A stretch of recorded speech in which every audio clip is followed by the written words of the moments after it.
For more than 20 years, I have taken my seat behind the same heavy oak bench, listening to the echo of footsteps in the courthouse hallway before the first case of the morning begins.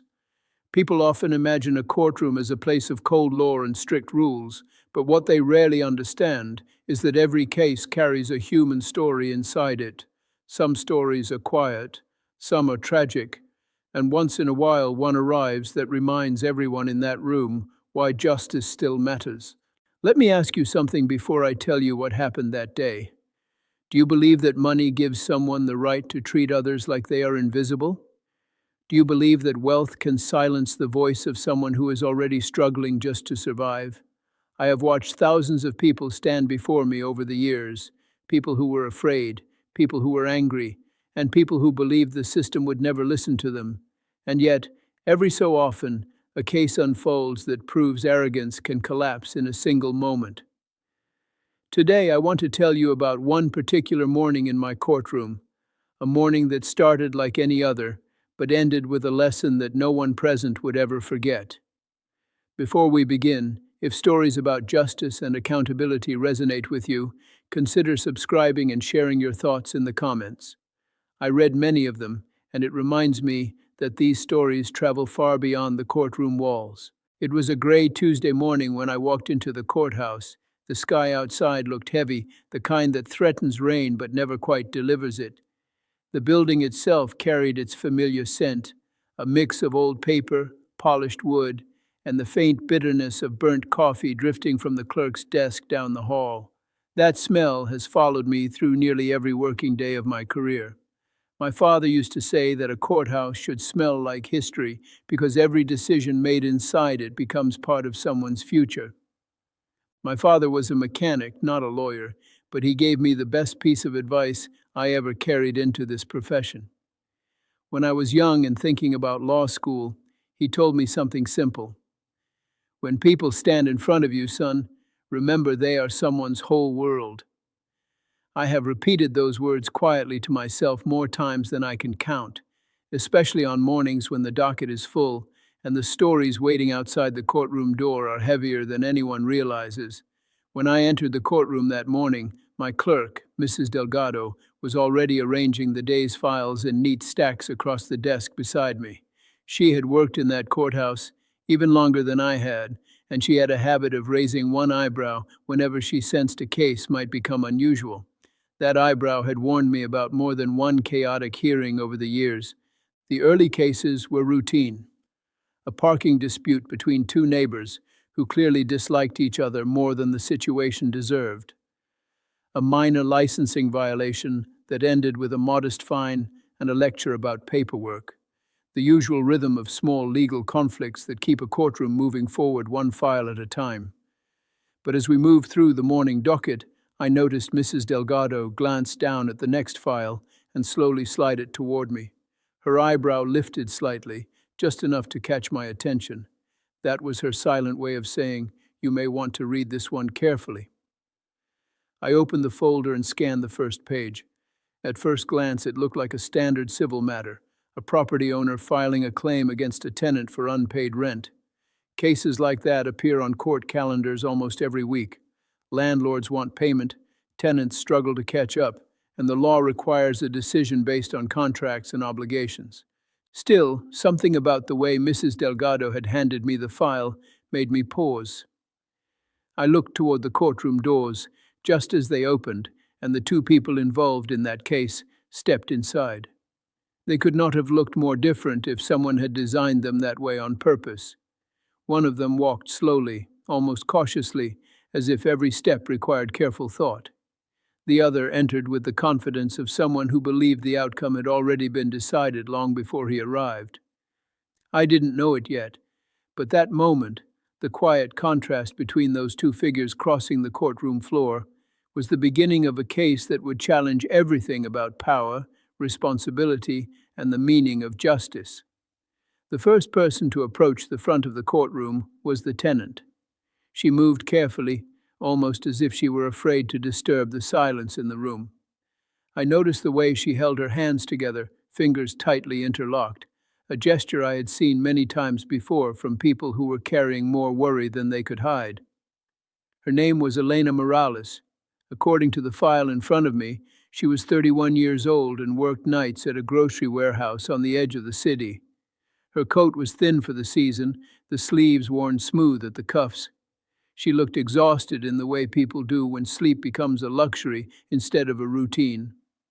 Dark circles framed her eyes, and she kept glancing toward the floor as if the courtroom itself made her uncomfortable. Standing a few feet behind her was the man who had filed the case. Victor Halstead walked forward with an entirely different energy. His suit was tailored perfectly, the dark fabric sharp against the bright lights of the courtroom. His shoes were polished so carefully that they reflected the wooden floor beneath him. He carried himself like someone who spent most of his life giving instructions rather than receiving them. I had seen that posture many times in my courtroom. Confidence is not unusual, but the small smile resting on Mr. Halstead's face caught my attention immediately.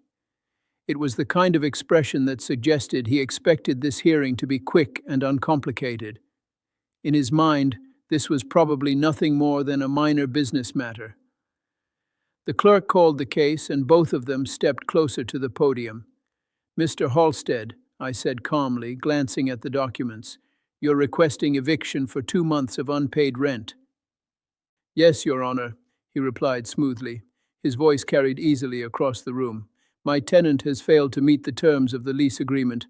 I've already allowed more time than the contract requires." His tone was polite on the surface, but there was a sharp impatience underneath it, the kind that suggested he had little interest in anything beyond the final outcome. I turned my attention to Elena. "Ms. Morales," I said gently, "you'll have a chance to respond. Take your time." She nodded quickly, though her shoulders were tense. When she began speaking, her voice trembled slightly. "I know I'm behind on the rent, Your Honor," she said. "I've been trying to catch up. I picked up extra shifts, but things just kept going wrong." She reached into her bag and carefully pulled out several folded papers. I watched her smooth them out with nervous hands before placing them on the podium. "They're medical bills," she explained quietly. "My daughter was hospitalized 2 months ago." For a brief moment, the room fell silent. I glanced down at the paperwork she had handed forward. Emergency room records, prescription costs, follow-up treatment. The numbers added up quickly. Before I could ask another question, a small sound broke the quiet. It was a soft laugh, not loud, but sharp enough that everyone in the courtroom turned their heads. Victor Halstead leaned slightly against the podium, adjusting the cuff of his shirt, as if the entire situation bored him. "With respect, Your Honor," he said, "personal hardships don't change the terms of a lease." His words were measured, but the faint smile had returned to his face. "A building is a business," he continued. "If tenants stop paying rent whenever life becomes difficult, the system stops working." Elena lowered her eyes again. The documents in her hands trembled slightly. I had heard arguments like this before. Property owners have rights under the law, and contracts exist for a reason. But something about the way Mr. Halstead delivered those words made the atmosphere in the courtroom grow noticeably colder.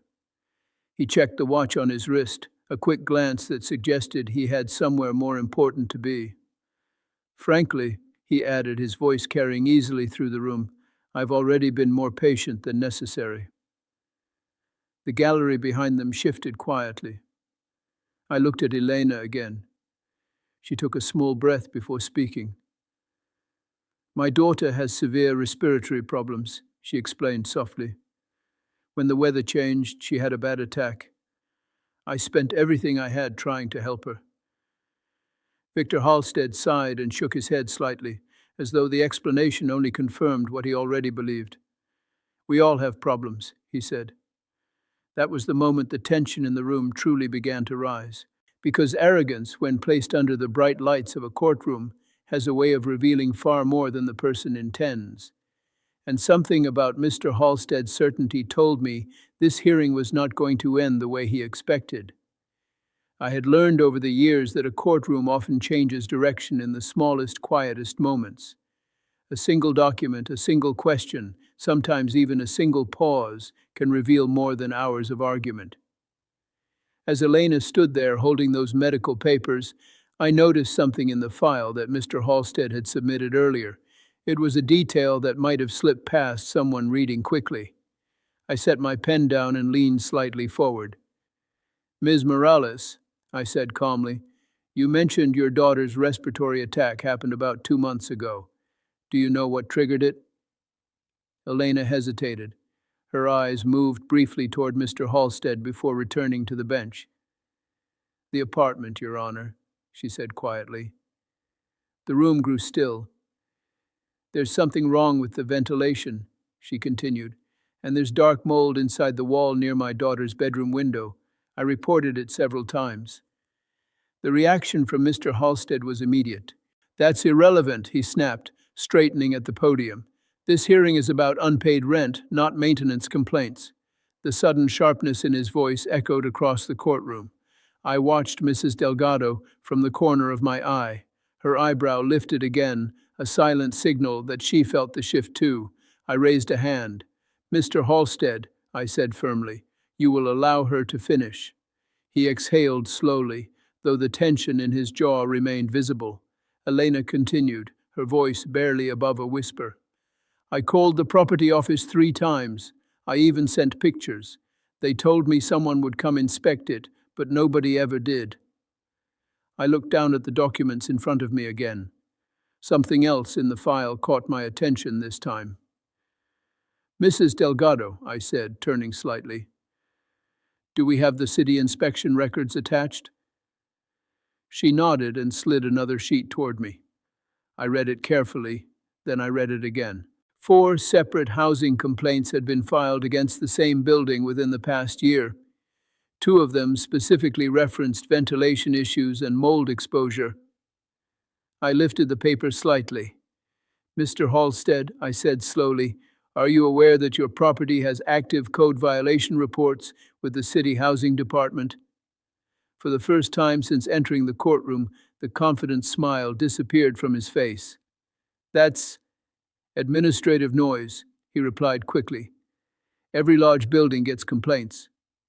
"Perhaps," I said, "but these reports were issued nearly 6 months ago." A quiet murmur spread through the gallery. Victor Halstead shifted his stance.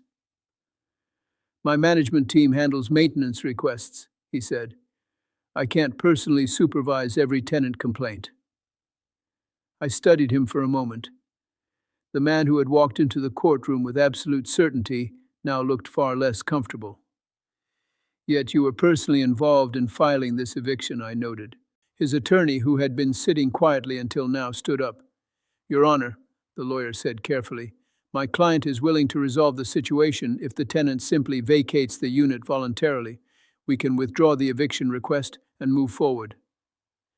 It was a quick attempt to redirect the conversation, but the damage had already been done, because now the focus of the case had shifted. This was no longer just about unpaid rent. It was about whether the apartment itself had contributed to the child's illness. I placed the inspection report beside Elena's medical records. The timeline lined up far too closely to ignore. I could feel the room leaning forward collectively, waiting to see what would happen next. This seemed like the right moment to pause the story for a second. If you've ever felt like powerful people assume they can bend the rules simply because they have more resources, let me know in the comments. Stories like this resonate because many people have experienced that same imbalance in one form or another. And if you find stories about real accountability interesting, make sure you've subscribed so you don't miss the next one. Now, back to the courtroom. I turned my attention fully toward Victor Halstead. The silence in the room had changed. Earlier it was the quiet of routine legal procedure. Now it was the quiet of anticipation, because the case that had entered my courtroom as a simple eviction hearing had just transformed into something far more serious, and Mr. Halstead was beginning to realize that the confidence he carried through those doors might not survive the rest of the morning. By that point, the atmosphere inside the courtroom had completely changed. The confidence Victor Halstead carried through the door earlier that morning was fading, replaced by something far less certain. I had seen that shift many times before. It happens when someone who believes they control the situation suddenly realizes they may have misunderstood the rules. I folded my hands on the bench and looked directly at him. Mr. Halstead, I began slowly, you brought this case here expecting a straightforward eviction. According to you, this was simply about unpaid rent.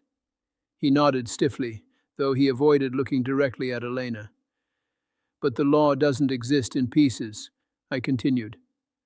A lease agreement does not stand alone. It exists alongside another responsibility. He frowned slightly. The responsibility, I said, lifting the inspection report again, to provide a safe and livable home. The words hung in the air for a moment. In this state, I explained, a landlord cannot collect rent for a property that fails basic safety standards. If a home contains hazards that directly threaten the health of the people living inside it, that responsibility falls squarely on the property owner. Mr. Halstead's attorney shifted uncomfortably beside him. Your Honor, the lawyer said carefully, if there were maintenance delays, my client is certainly willing to address them moving forward. I shook my head slightly. This hearing is not about promises for the future, I said. It's about what has already happened. I turned toward Elena again. Your daughter's hospitalization occurred shortly after the complaints were filed about mold and ventilation issues in the building. She nodded quietly. I looked back at Victor Halstead. And instead of investigating those reports, I continued, you filed eviction paperwork against the very tenant whose child was struggling to breathe. The courtroom remained perfectly silent. Mr. Halstead opened his mouth as if to respond, but no words came out. For a moment I thought about my father again. He used to say something else whenever he fixed a machine that someone had neglected for too long. If you ignore small problems, he'd say, eventually the whole system breaks. I reached for the small wooden gavel resting beside the case file. Mr. Halstead, I said firmly, this court cannot allow someone to demand payment for a home that may have endangered a child. His lawyer leaned forward urgently. Your Honor, we are prepared to settle any medical costs connected to this situation. That will not be necessary, I replied calmly. Both men looked up at me, because this court will be issuing a formal order. The tension in the room thickened instantly. Elena Morales and her daughter will not be evicted, I said. A faint sound of relief came from the gallery behind them. But the matter does not end there. Victor Halstead gripped the edge of the podium. What exactly are you saying? He asked. I'm saying, I replied, that when a landlord fails to maintain a safe living environment, the consequences extend beyond a dismissed eviction. I picked up Elena's medical records and placed them beside the housing violation report. These documents show clear financial damage caused by conditions that should have been addressed months ago. The attorney's expression tightened. Your Honor, I raised a hand. This court orders the following, I said clearly. Mr. Halstead will reimburse the full amount of the medical expenses related to the child's hospitalization. Victor Halstead's face turned pale. And because the apartment in question is now under investigation for safety violations, I continued, Ms. Morales and her daughter cannot reasonably remain there. The courtroom leaned forward again. So here is the next part of this order. I looked directly at him. For the next 12 months, you will cover the rent for Ms. Morales and her daughter in a fully inspected apartment of their choosing. The reaction was immediate. A year? Halstead blurted. Yes, I said calmly. That's absurd, he protested. No, I replied evenly. What was absurd was dismissing a mother's warning that her child was getting sick inside one of your buildings. He stared at the bench, stunned. The law requires property owners to take responsibility for the environments they control, I continued. Today, that responsibility includes ensuring this family has a safe place to live while your property violations are resolved. The gavel came down once. Court order issued. And in that moment, the man who had walked into the courtroom expecting an easy victory realized he was leaving with a lesson far more expensive than he had ever planned to pay. After the ruling, the courtroom remained silent for several seconds. Moments like that always feel longer than they really are. People hold their breath, waiting to see whether what just happened was real or whether someone will suddenly stand up and reverse it. Victor Halstead didn't say another word. The confidence he carried into the room that morning had vanished completely. He gathered his papers slowly, avoiding eye contact with anyone around him. Even his lawyer looked unsettled, as though he had just watched a plan unravel in real time.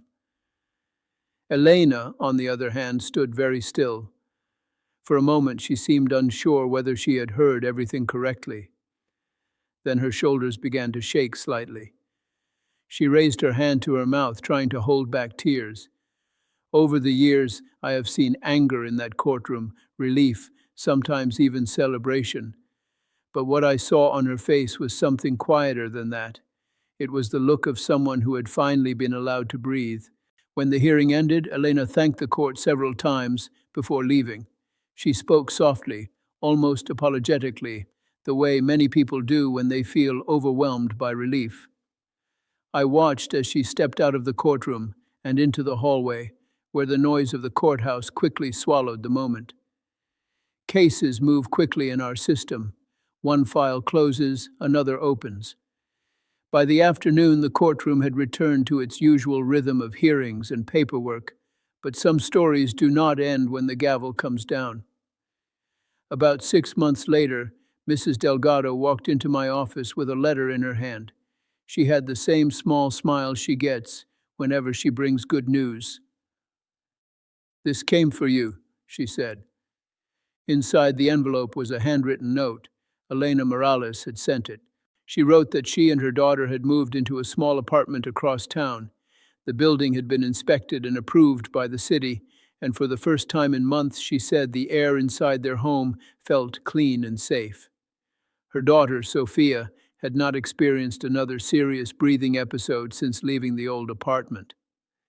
Elena explained that with rent temporarily covered by the court order, she had finally been able to stabilize her work schedule. Instead of constantly picking up overnight shifts, she had enrolled in a community college program to train as a respiratory therapy assistant. When I finished reading the letter, I leaned back in my chair for a moment. My father used to say that the true result of a decision isn't measured in the courtroom, it's measured in the lives people rebuild afterward. Elena's letter was proof of that. The situation had also changed things for Victor Halstead.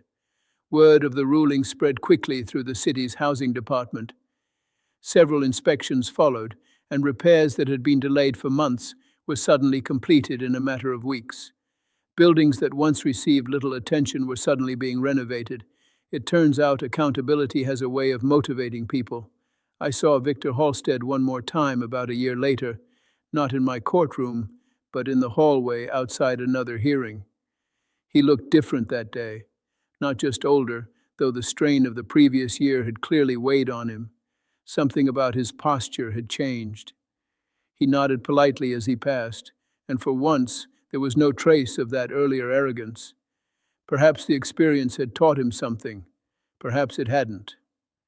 Either way, the lesson of that case stayed with me.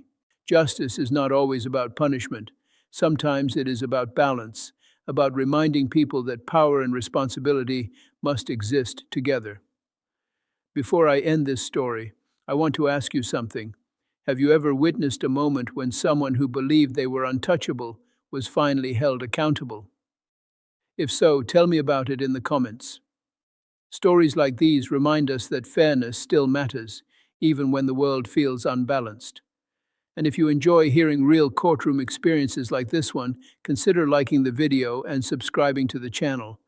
It helps more people discover these stories and keeps this conversation about justice going. Every week, another case walks through a courtroom door somewhere. Another story unfolds between two people who see the world very differently. Some of those stories fade quickly, but others, like the one Elena brought into my courtroom that gray morning, leave a reminder that compassion, responsibility, and truth still have a place inside the law. And sometimes all it takes is one case to prove it.